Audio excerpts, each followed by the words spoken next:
বন্ধুরা, আজকেই সেই দিন। এই দিন থেকে পালাবার জন্যই আমরা অনেক চেষ্টা করেছি, কিন্তু শেষমেশ পালাতে পারিনি। আজকে আমাদের সবাইকে জিয়ানের বাসায় ইফতার পার্টিতে অংশগ্রহণ করতে হইব। আর ইফতারের খাবারগুলো তৈরি করবে জিয়ান। ভাবতে গেলেই পেটটা মরে ওঠে।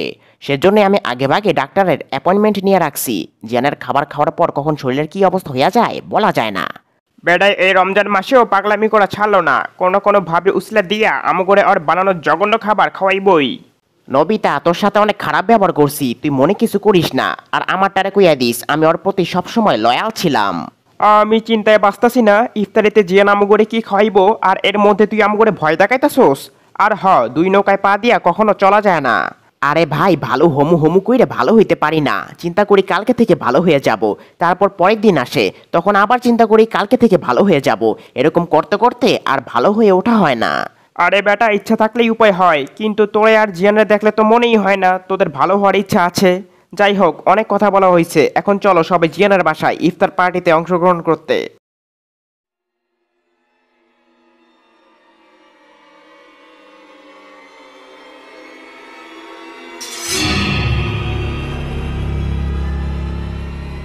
বাইরে ভাই, আমি এখানে 1 মিনিটও থাকতে পারবো না। চল আমরা কোথাও দূরে চলে যাই, যেখানে জিয়ান আমাকে খুঁজে পাইবো না। দরকার পড়লে যাওয়ার ভাড়ার টাকা আমি দিমু আনে। তারপরও চল পালাইয়া যাই। তোরা পালাবি মানে? তোরা পালাবি কোথায়? এই তো তোদেরকে আমি ধইরা ফেলছি। ইফতারের জন্য খাবার হইতে বেশি দেরি নাই, এই তো প্রায় শেষের দিকে। ততক্ষণ তোরা আমার সুস্বাদু খাবারের সম্পর্কে চিন্তা কর, এতে করেই তোদের খিদা বাইরা যাইব। খিদা না বমি আইব। ওর রান্নার কথা শুন না, আমার খিদা মইরা গেছে। ওর রান্না করতে যত দেরি হইব ততই আমাকে লিখবে ভালো। আজকে সেই মজা হইব রে। এই হালায় আমগরে আজকে কি খাওয়াইবো? আমার তো খুব ভয় লাগতাছে। ওহো, কি গন্ধ! ও আমগর লিগে কি রান্না করতেছে? গন্ধ লাগার সাথে সাথেই তো আমার পেটে এখন লালালারি শুরু হইয়া গেছে। ওই বেটা চুপ কর, জিয়ান শুনতে পাইলে কিন্তু তোর ইচ্ছা মতো ঘাড়াইবো।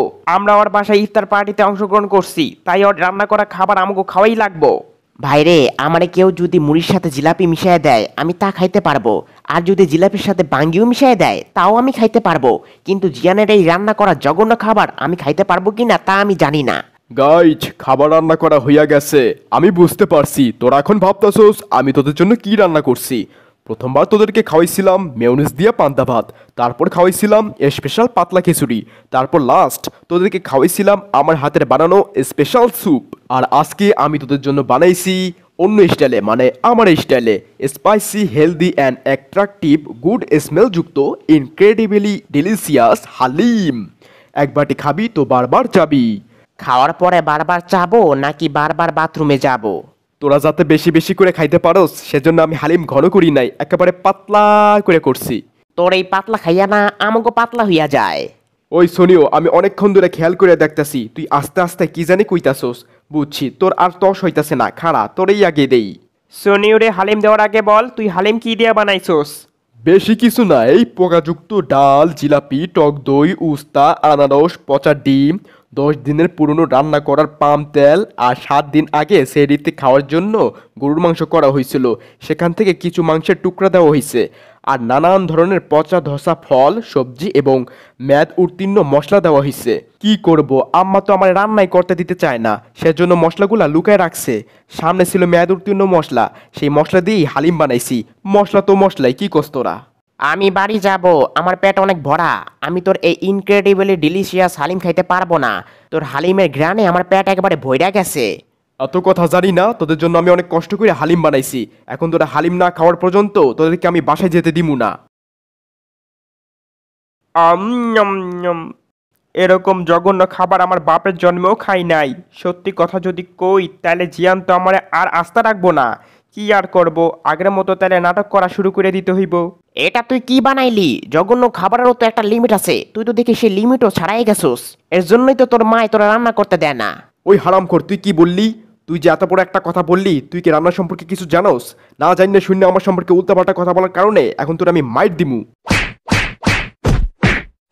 ওই নবিতা, তোরেও কি মাইট দেওয়া লাগবো নাকি?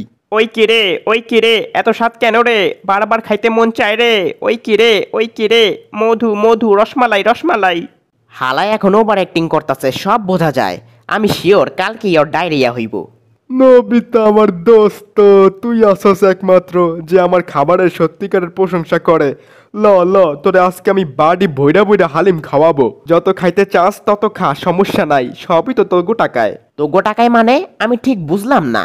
এখানে না বোঝার কি আছে, হালিম খাও টাকা দাও। তোরা কি ভাবছিলি তোদেরকে আমি ফ্রিতে ইফতারের খাবার খাওয়াবো? পাগল নাকি তোরা? আমারে কবে দেখছিলি তোদেরকে আমি ফ্রিতে কিছু খাওয়াইছি? আমি হইলাম কি কিপটা জিয়ান, আমি কি ফ্রিতে খাওয়াই না লোক? যদিও আমি কোটিপতির পোলা, কিন্তু আমি এই জঘন্য খাবারের জন্য একটা টাকা খরচ করতে রাজি না। টাকা যা দেওয়ার সব দিবে নবিতা। হালাই ওভার অ্যাক্টিং করে জিয়ানের কাছে ভালো সাজছে আর আম করে খারাপ বানাইছে। তুই খালি দেখ কেমনে অর্ডার দিয়ে টাকা দেওয়াই। জিয়ান, হালিম যা খাওয়ার তো সব নবিতাই খাইয়া ফেলতেছে, তাহলে সেই হিসাবে খাবারের টাকাটা নবিতাই দিবে, ঠিক আছে? হ্যাঁ তুই একদম ঠিক কথা বলছস। ওই নবিতা অনেক খাওয়া দাওয়া হইছে, এখন পকেট থেকে টাকা বাইর করো। আমার কাছে একটা টাকাও নাই, ও তো বড়লোকের পোলা, ওর থেকে টাকা নে, ওর থেকে যত টাকা চাবি তত টাকাই পাবি। হালিম খাইছো তুমি আর বিল দিব সোনিও, ফাজলামি মারাইতে চাও? দে টাকা দে, দে বাইর কর টাকা, দে দে। আরে ভাই, আমার কাছে টাকা নাই। বন্ধুরা, ভিডিওটি এই পর্যন্তই। ভিডিওটি ভালো লাগলে লাইক, কমেন্ট, শেয়ার এবং যারা যারা এই চ্যানেলটাকে এখনো সাবস্ক্রাইব করোনি তারা এখনই এই চ্যানেলটাকে সাবস্ক্রাইব করো। ধন্যবাদ।